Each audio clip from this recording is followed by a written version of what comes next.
Hello student, good morning. How are you? आप अच्छे होंगे, पढ़ाई कर रहे होंगे, अपने अध्यापन से जुड़े रहें, जुड़ने का प्रयास करें।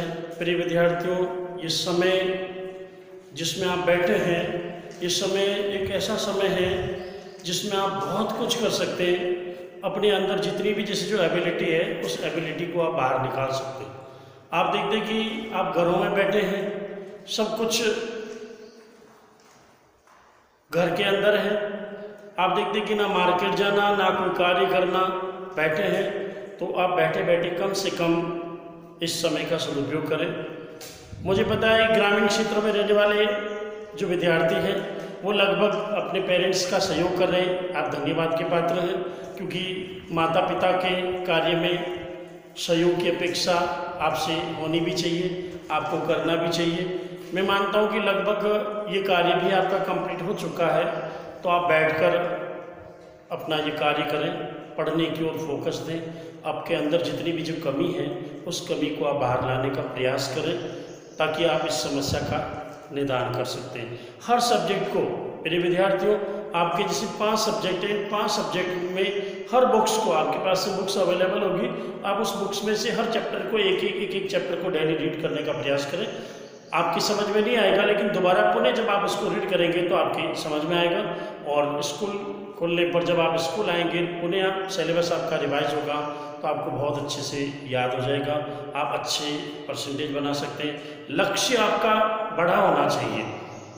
समझ में आ रही मेरी बात? क्योंकि जब तक आप अपने एम को लेकर नहीं चलेंगे कि मुझे क्या करना है, 12th में कितने परसेंटेज बनाने हैं, क्या मेरी जैसे रैंक होनी चाहिए, आने वाले जीवन में मैं क्या करूँगा, ये प्लान आपके होने बहुत ज़रूरी है। तब जाकर आप जीवन में सफलता प्राप्त कर सकते हैं। तो समय का सदुपयोग करें। आज मैं तुम्हें पढ़ाने जा रहा हूँ जनांगीय संक्रमण क्या है, उसके बारे में आज का टॉपिक नोट करें आप। जनांगीय संक्रमण, जनांगीय संक्रमण। तो बेटा, आपकी जनांगीय, इसका मैं अर्थ बता रहा हूं आपको कि जनांगीय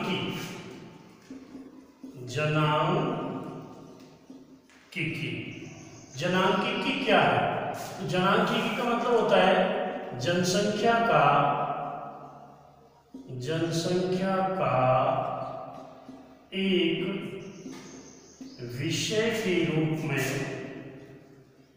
एक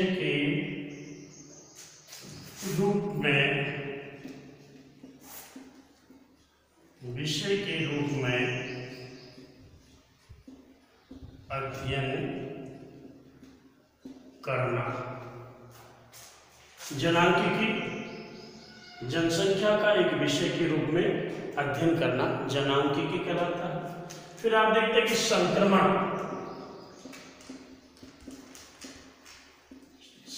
का मतलब ऐसे फैलाव होता है एक से दूसरे। और जैसे कहते हैं कि वर्तमान आप देखिए कोरोना चल रहा है, तो कोरोना की जैसे जो चपेट में आता है, जो स्पर्श होता है, तो ये संक्रमण रोग है, एक दूसरे से फैलने वाला रोग है।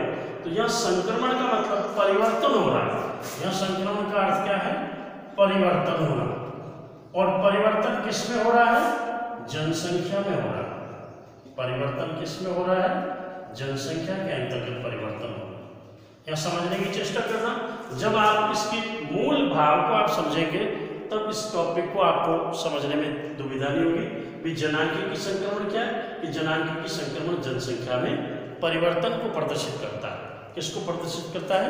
परिवर्तन को प्रदर्शित करता है। तो अब मैं तुम्हें जनांगीय संक्रमण क्या है उसके बारे में बता रहा हूँ। जनांगीय संक्रमण क्या है? अब आप देखें, जनांगीय संक्रमण जनसंख्या से रिलेटेड चैप्टर है। ये एक सिद्धांत है। जनांगीय संक्रमण क्या है? एक सिद्धांत है जिसमें किसी क्षेत्र की जनसंख्या का वर्णन और उस क्षेत्र की जनसंख्या के पूर्वानुमान का पता लगाया जाता है, अनुमान लगाया जाता है कि उस क्षेत्र में परिवर्तन कितना होगा, जनसंख्या कितनी प्लस होगी, कितनी माइनस होगी, उसके संबंध में। तो जनांगीय संक्रमण सिद्धांत क्या बताता है? किसी क्षेत्र की जनसंख्या के पूर्वानुमान लगाता है। ये सिद्धांत हमें क्या बताता है कि एक समाज उन्नति करके, एक समाज उन्नति करता है, एक समाज उन्नति करके ग्रामीण से नगरीय हो जाता है, खेतीहर से औद्योगिक हो जाता है और अशिक्षित से शिक्षित अवस्था में हो जाता है, तब उच्च जन्म दर और उच्च मृत्यु दर के स्थान पर निम्न जन्म दर और निम्न मृत्यु दर में परिवर्तन हो जाता है। और ये परिवर्तन विभिन्न अवस्थाओं में होता है, इसलिए इसको जनांगीय संक्रमण कहा जाता है। ये 3 अंक का क्वेश्चन पूछा जाता है, 3 अंक का क्वेश्चन बोर्ड में पूछा जाता है। ध्यान देना आपको अच्छे से कि जनांगीय संक्रमण क्या है। जनांगीय संक्रमण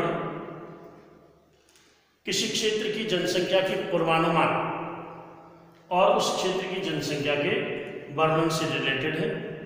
अब आप देखते हैं कि एक समाज उन्नति करके क्या होता है, ग्रामीण से नगरीय, ग्रामीण से नगरीय, खेतीहर से औद्योगिक, खेतीहर से औद्योगिक और अशिक्षित से शिक्षित हो जाता है।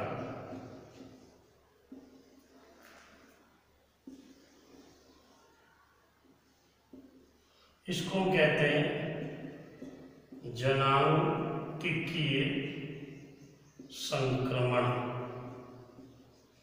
आप देखते हैं कि जनांगीय संक्रमण ग्रामीण से नगरीय, खेतीहर से औद्योगिक और अशिक्षित से शिक्षित हो जाता है, तब क्या होता है, उच्च जन्म दर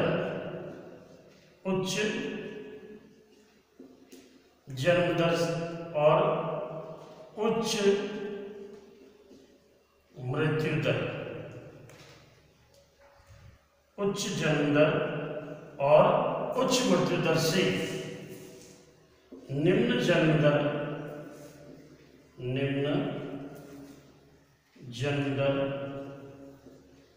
और निम्न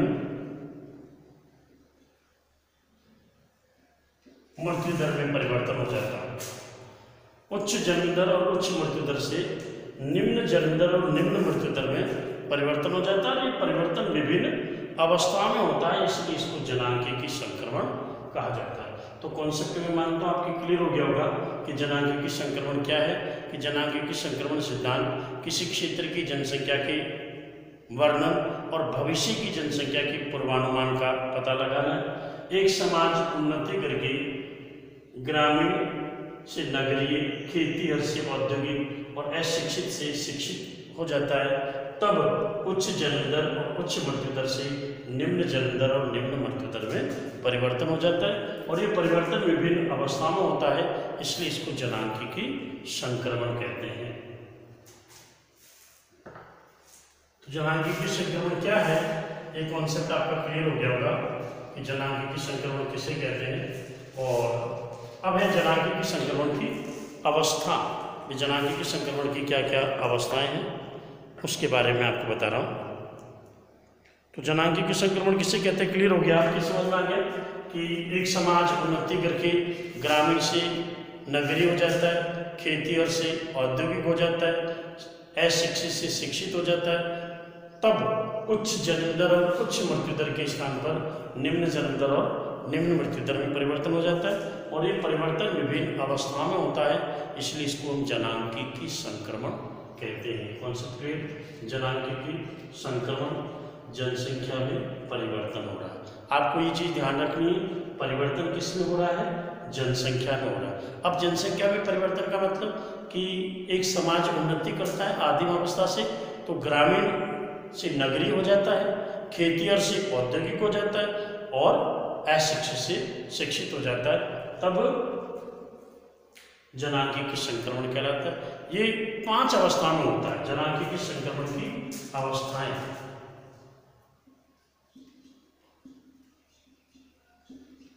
जनांकिकीय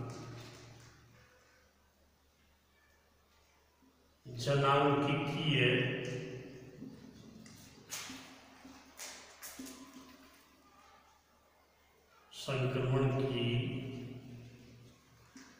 अवस्थाएं। आप देखते हैं कि जनांकिकीय संक्रमण की 5 अवस्थाएं दे रखी है इसमें। कितनी अवस्थाएं हैं? जनांकिकीय संक्रमण की 5 अवस्थाएं हैं।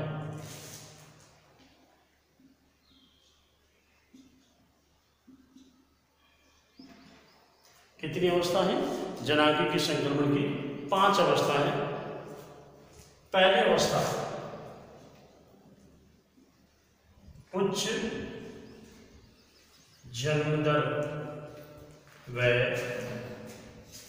उच्च मृत्यु दर। पहले इसको समझने का प्रयास करें। जनांकिकीय संक्रमण की 5 अवस्था, उसमें पहली अवस्था है उच्च जन्म दर और उच्च मृत्यु दर। आप देखते हैं कि यह जन्म दर भी उच्च है और मृत्यु दर भी उच्च है, इसलिए जनसंख्या क्या हो गई है? स्थिर। जनसंख्या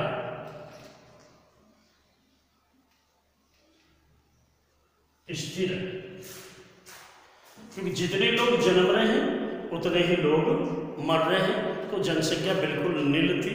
यानी आज से 200 वर्ष पूर्व विश्व के सभी देश इसी अवस्था से गुजर रहे थे। तो ये जनांकिकीय संक्रमण की पहली अवस्था है। और वर्तमान में जो अफ्रीकी देश है, सूडान, कांगो, ग्वाटेमाला, नाइजीरिया, ये जितने भी जो अफ्रीकी देश हैं वो इसी अवस्था से गुजर रहे हैं। जनांकिकीय संक्रमण की प्रथम अवस्था पिछड़े जो देश है, लगभग जैसे अफ्रीकी देश है, वो इस अवस्था से गुजर रहे, तो जिसमें उच्च जन्म दर और उच्च मृत्यु दर है।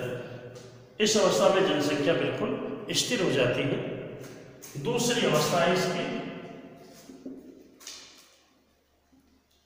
उच्च जन्म दर व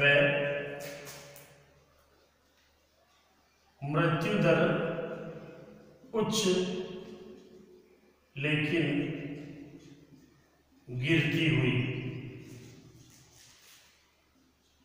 यानी मध्यम दूसरी अवस्था में जन्म दर भी उच्च थी और मृत्यु दर भी उच्च थी, लेकिन मृत्यु दर में क्या आने लग गई? गिरावट आ गई। अब आप देखते हैं कि इस द्वितीय अवस्था में मृत्यु दर में गिरावट आने का मूल कारण क्या था? कि चिकित्सा सुविधाओं का विस्तार हो गया था, और जब चिकित्सा सुविधाओं का विस्तार हो गया तो स्वाभाविक है कि मृत्यु दर में धीरे धीरे क्या आने लगी? गिरावट आने लगी। तीसरी अवस्था, इसमें भी अफ्रीकी देश ही है। वर्तमान की अगर स्थिति को देखें तो उसमें भी अफ्रीकी देश ही है जो द्वितीय अवस्था से गुजर रहे हैं। तृतीय अवस्था, तृतीय अवस्था उच्च जन्म दर व मध्यम मृत्यु दर। आप देखते हैं कि यहां ये जो अवस्था है, तीसरी अवस्था, इसमें जनसंख्या में वृद्धि हुई। जनसंख्या में वृद्धि हुई। अब आप देखते हैं कि जनसंख्या में वृद्धि होने का सबसे रीजन था कि जन्म दर उच्च थी, जन्म दर उसी गति से बढ़ रही थी, लेकिन मृत्यु दर में क्या हो गई? गिरावट आ गई, मध्यम मृत्यु दर हो गई। तो अर्थात चिकित्सा सुविधाओं का विस्तार हो गया।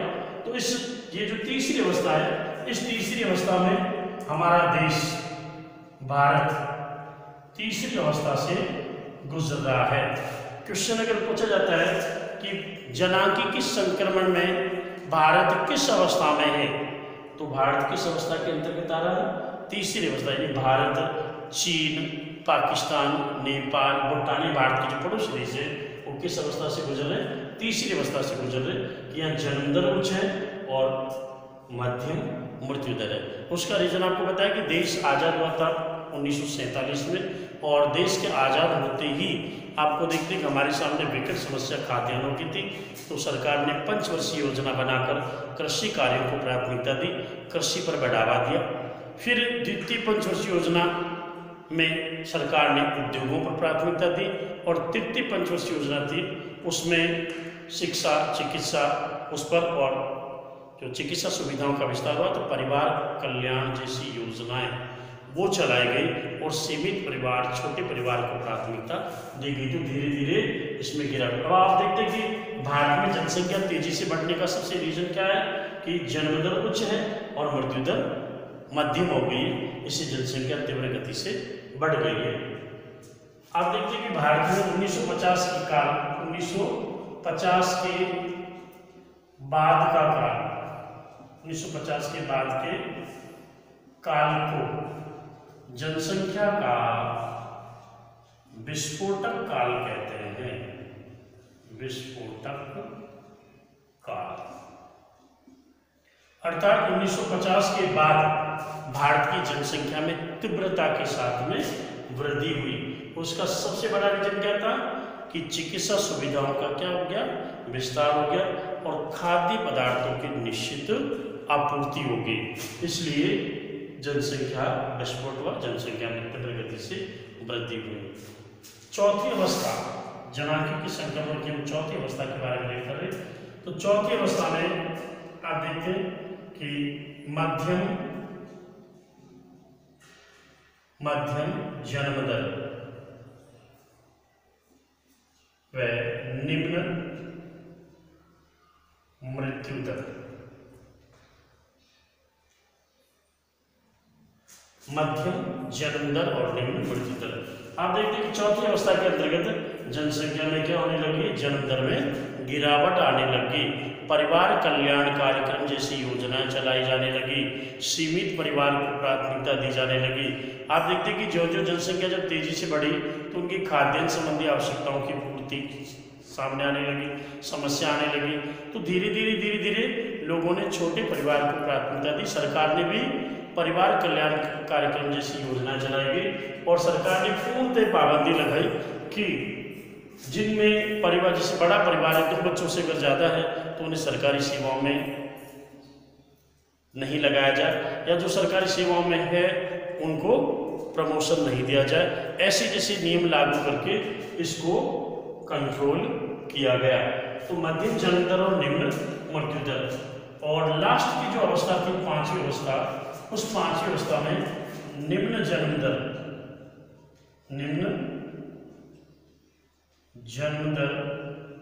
व निम्न मृत्यु दर।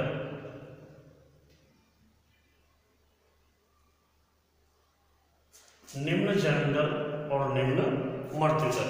अब आप देखते हैं कि जैसे इसमें वही जैसे आज से 200 वर्ष जैसे जो पहले स्थिति थी लगभग, आप देखते हैं कि इसमें विकसित देश निम्न जन्म दर और निम्न मृत्यु दर में कौन से देश आगे, विकसित देश Japan, America, Spain, Italy, Germany, ये ऐसे देश हैं जहां जनसंख्या बिल्कुल स्थिर हो गई है या जिसे जनसंख्या कम होती जा रही है, तो ये लोग जनसंख्या वृद्धि पर बल दे रहे हैं। तो विकसित देश है वो निम्न जन्म दर और निम्न मृत्यु दर।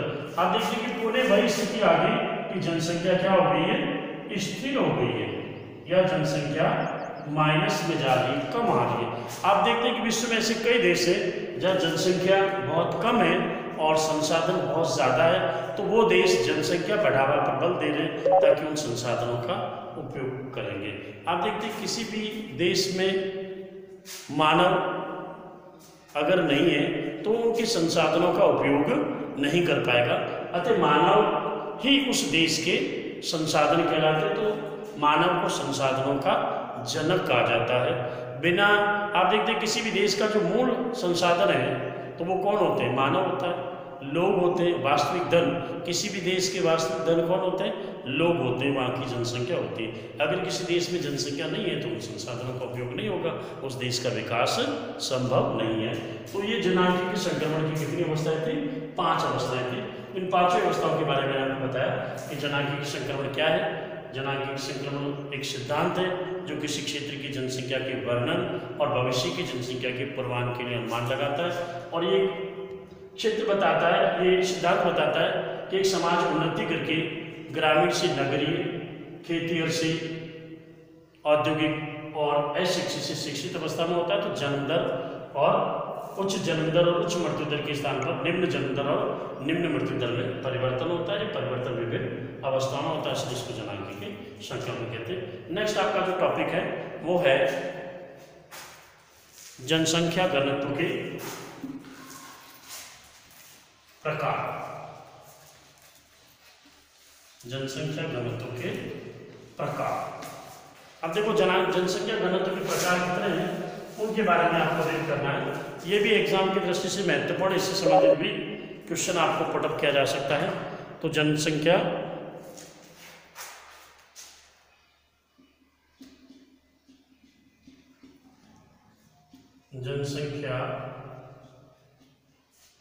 घनत्व के प्रकार। बिल्कुल सिंपल सा है। जनसंख्या घनत्व के जो प्रकार है वो 4 प्रकार दे रखे हैं। मैंने आपको 4 प्रकार के बारे में बता रहा हूं। पहला है इसमें गणितीय घनत्व। गणितीय घनत्व। गणितीय घनत्व इसमें जनसंख्या और भूमि के बीच के अनुपात को दिखाया गया। इसका सूत्र है जनसंख्या, इसका सूत्र बता रहा हूं आपको। सूत्र है इसका जनसंख्या बटा क्षेत्रफल। जनसंख्या बटा क्षेत्रफल। दूसरा घनत्व है कायिक घनत्व। कायिक घनत्व। कायिक घनत्व के अंतर्गत जनसंख्या और भूमि के बीच का अनुपात है, लेकिन इस कायिक घनत्व के अंतर्गत कुल जनसंख्या और कृषि भूमि क्षेत्रफल के अनुपात को प्रदर्शित किया गया है। कितने भूभाग पर कृषि कार्य किया जाता है। तो इसका सूत्र है जनसंख्या बटा कृषि भूमि क्षेत्रफल।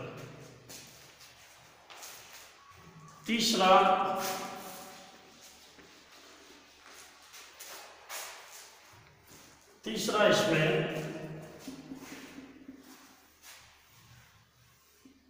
पोषण घनत्व।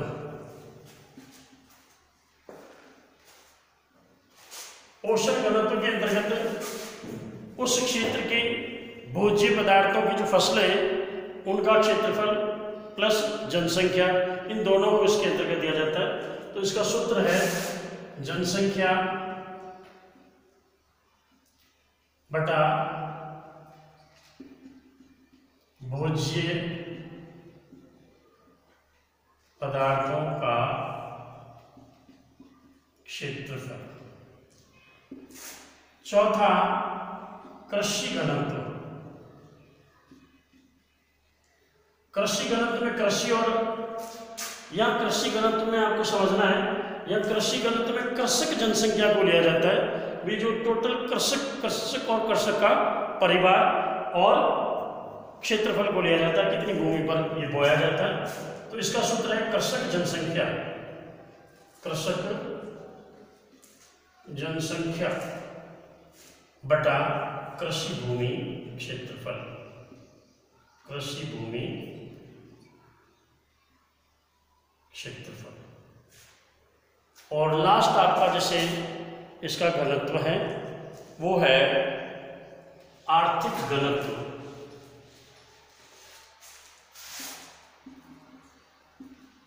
आर्थिक घनत्व। आर्थिक घनत्व के अंतर्गत किसी क्षेत्र में उत्पादित संसाधनों के बारे में या संसाधनों के द्वारा कितना उत्पादन होता है उसके बारे में अनुमान लगाया जाता है, और वहाँ की कुल जनसंख्या के बारे में। तो आर्थिक घनत्व का सूत्र है जनसंख्या बटा संसाधन।